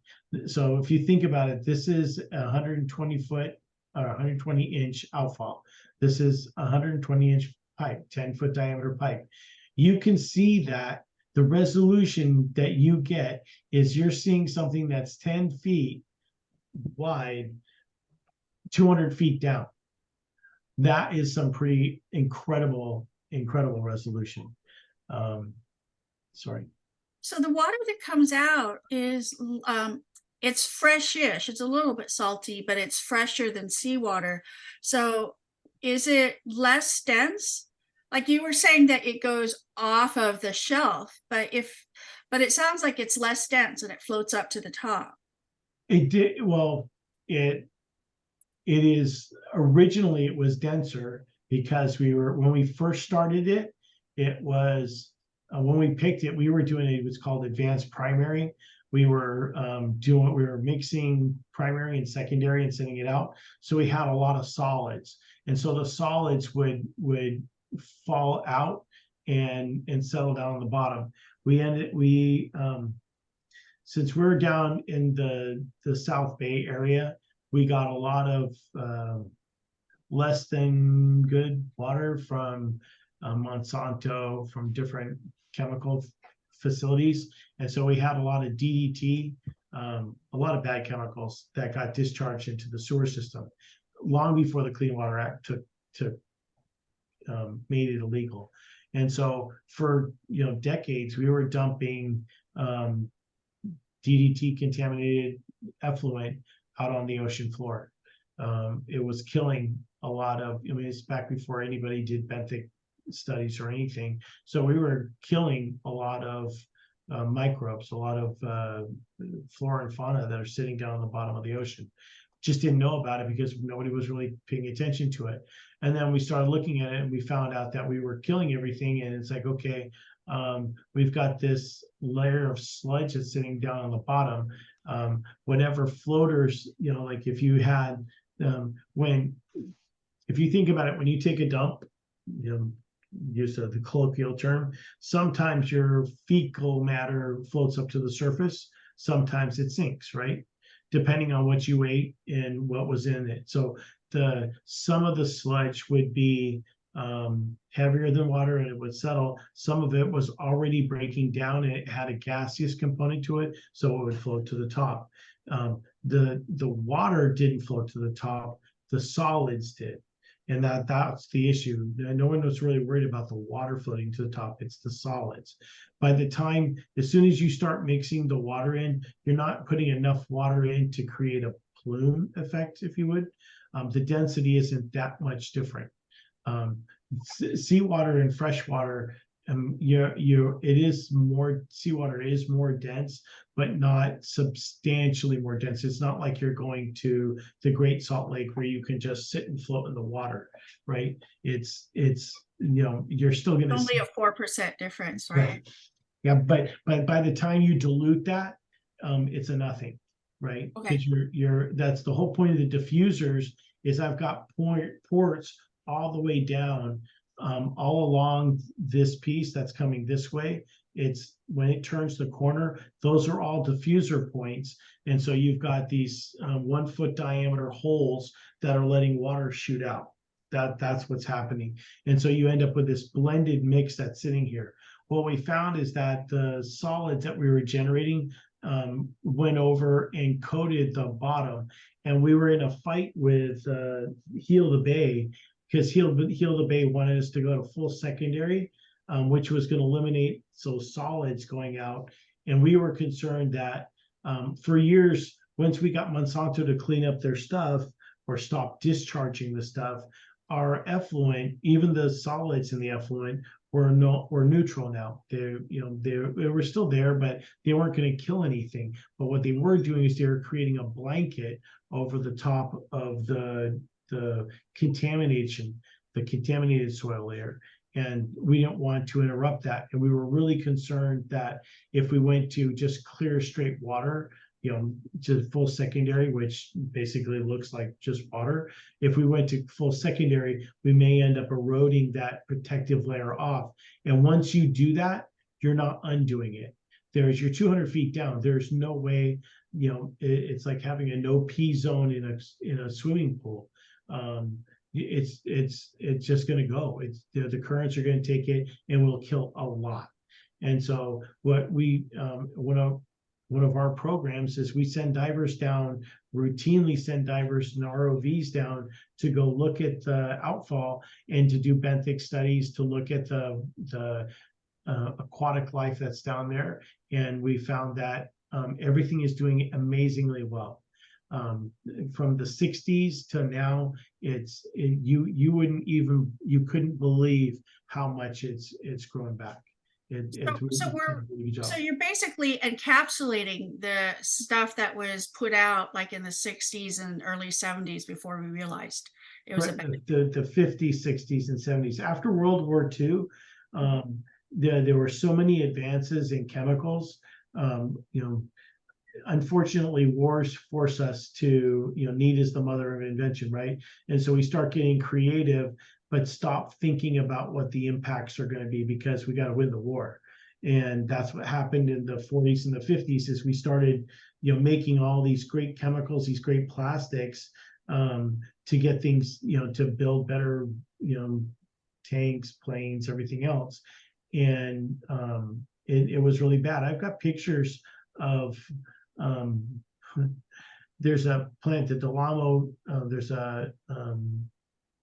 there's a dump site right off of Del Amo Boulevard, and I'm trying to remember the name of it, but it's a Superfund site. It's where they're doing all those mixed use developments off of Del Amo Boulevard and the 405, just south of that area, south and west of that intersection. And I have pictures of them taking 55-gallon drums of benzene, and just kicking it off the back of a truck. You see the benzene splashing. I mean, it's like, it was like a nothing for them. And you're looking at it going, oh my good God, how could you do that? But back in the 50s, Mother Nature just took care of everything. Nobody thought twice about it. Oh, we'll just do that. We'll just kick it over. It'll be okay. It'll just go on the ground, out of sight, out of mind, moving on. And the impacts, there are two groundwater tables in the South Bay. One's high, one's low. We get the drinking water comes from the deeper one. There's a isolation layer that's sealing between the two, that prevents cross-contamination. But the upper layer is so contaminated. I was building a sewer line. I had to go find the exact level of the groundwater so I could design my sewer to be a foot above that. Because if I got down into it, the cost of construction would, I wouldn't be able to do it. I'd have guys in white suits. It would be too dangerous to do. You have guys in white suits because it was a Superfund site. There was no way you were going to do it. DTSC was, I was working hand in hand with the State Department of Toxic Substance Control, to figure out where to build my sewer line. It was that bad. There's a whole story. There have been many articles and stories written about that property. It's amazing how bad that area is. So back to the talk. So these are the different plants we have. This is the Pomona plant. It's tucked up into the mountains. It's over off of the 71. That's the 71 right there, Humane, or I think this is Humane Way. And so that's the Pomona plant. One of the first plants that we did, we use as a test plant now. So if I want to change processes, if I want to tweak something, because I can fully bypass this plant, I will test drive different processes to see how they work. It's a tiny plant. I think it's only treating like 13 million gallons a day. So it's not a big deal to use it. We're in the process of fixing it right now as a project, fixing it right now to bring it up to speed. This is San Jose Creek. San Jose Creek East, San Jose Creek West. Combined, the two of them treat up to about 100 million gallons of water a day, recycling 96% of it.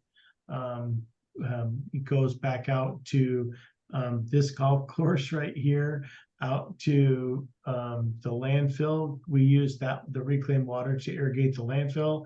This is Rose Hill, actually, that's Rose Hills is on the other side over here. So a lot of that water gets reused. There we've got different end users that we pipe to. If the end users can't take the water, we discharge it. The water gets discharged either here or here into the San Jose Creek. That's why it's called San Jose Creek, which then turns into the San Gabriel River. But once we do that, these are weirs that are trapping the water. That's why you see the water spilling over. This is forcing the water or helping the water to get percolated down into the groundwater table. And these happen consistently all the way until you get down to about where the 5 freeway is, a little bit past the 5 freeway. And then it just goes to an open channel.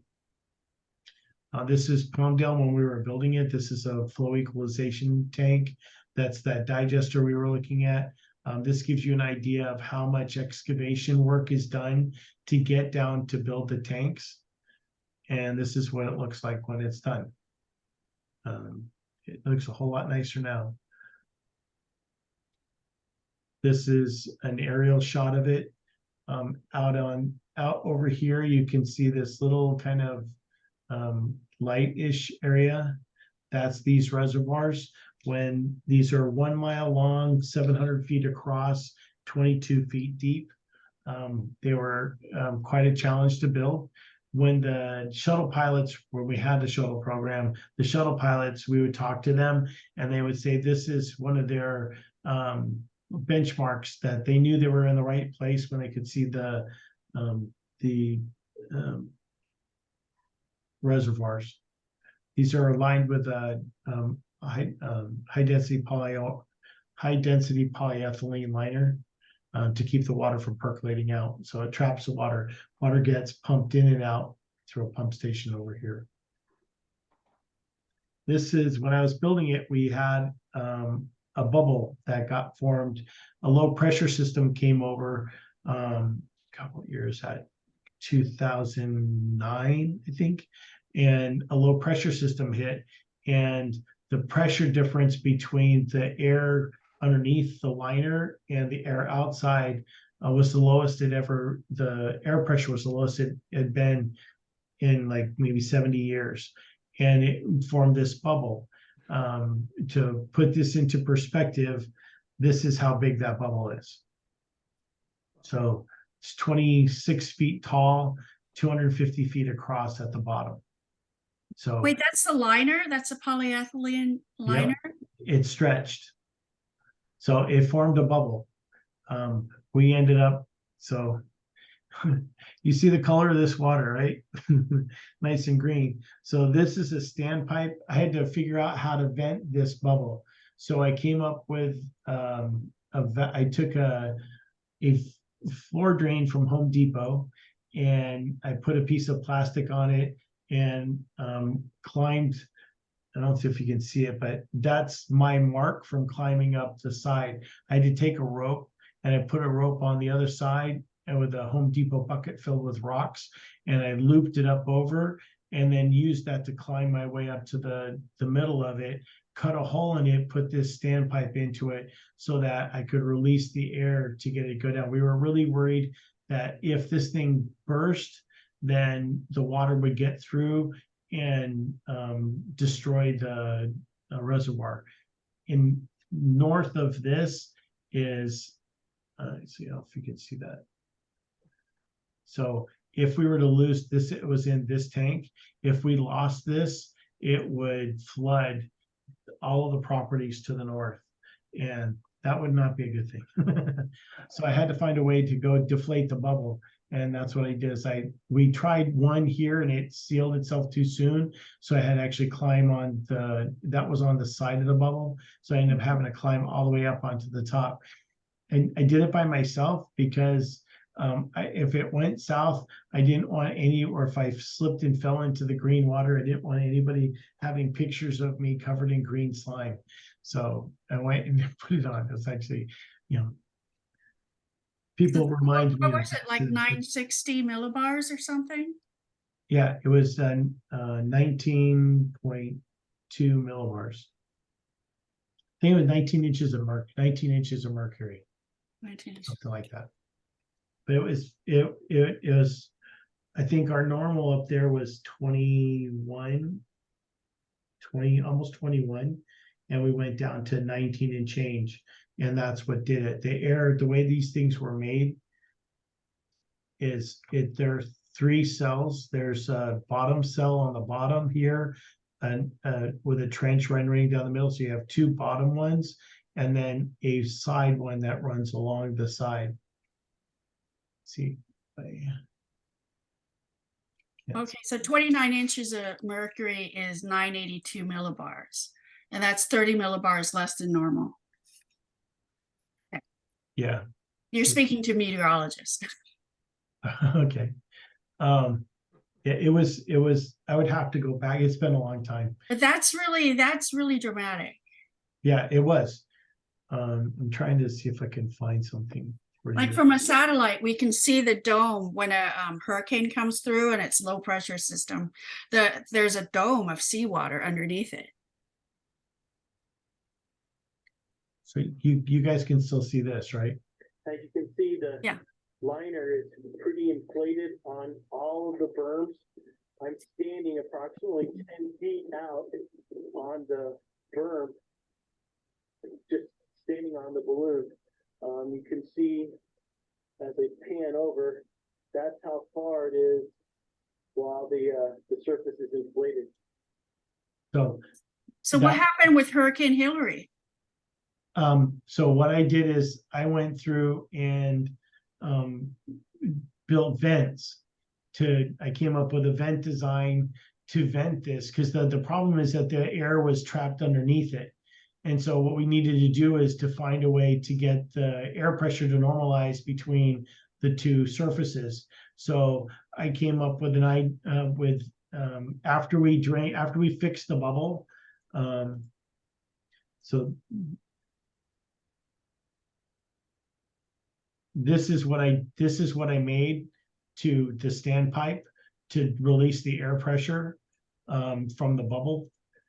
And then let's see if I can find, I don't know if I have a picture of the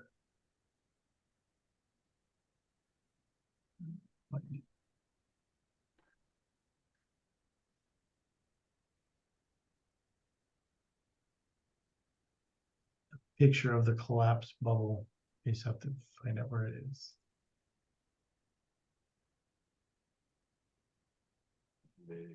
And anyway, what I did was I took, I put cut vents in every 150 feet. I cut vents in to drain the air, to normalize the air pressure, and I put a hood over it so that rain would never get underneath it. It opened up kind of, the vent was facing to the bottom. So I cut a hole in this and then put a piece of HCP, welded a piece of HCP as a cover, so that this could never inflate like this ever again. And then on the deck portion of it, I ran perforated pipe every 150 feet so that you could never get a bubble bigger than 30-40 feet across before it found another piece of perforated pipe and vented out. And 30-40 feet across, we determined 30-40 feet across is really about 14 feet tall, which is not even as tall as the wall here. This is 22 feet deep, so it would never be big enough to do what it did before, which you guys saw. You could it's 26 feet. It was bad. It was a bad week. It was a bad week. But anyway, questions?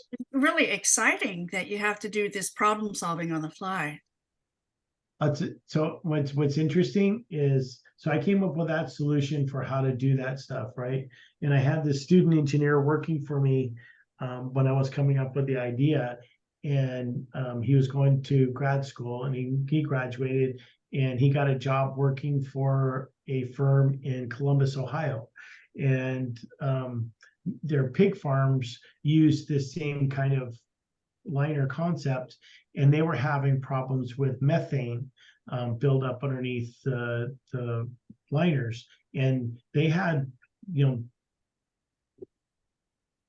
these all over the place, and they just did not know how to deal with them, and nobody, everyone's scratching their head on what to do. And so my student, he ends up going over there, and his company gets tasked with, hey, we've got these problems, how are you gonna do this? And he goes, well, I know how to do that. I know a way that works. Here, try this.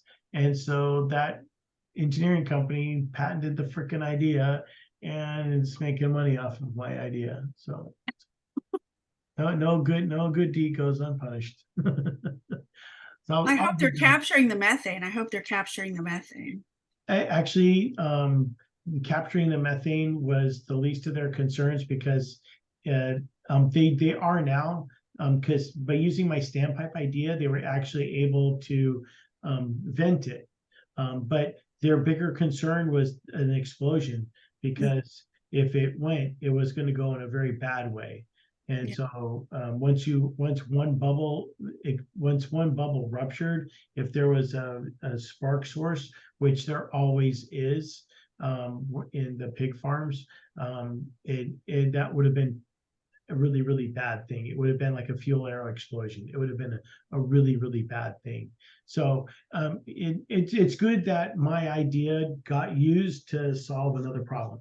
That's what we're engineers for, is to solve problems. So it's all good.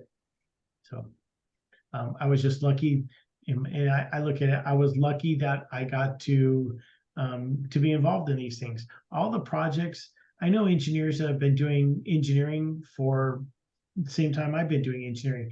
I've done been a part of so many different types of projects there's real, I don't know anybody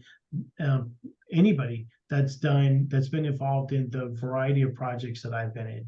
And the districts, I wouldn't be here but for the districts and what we do has allowed me that opportunity. I'm a huge fan. And it's all good stuff. It's all fixing things, fixing problems, where engineers are really good about, sometimes we make problems. Most of the time it's unintended. Like 99% of the time it's unintended, but we're really good about fixing the problems that we create. So questions, anybody have questions?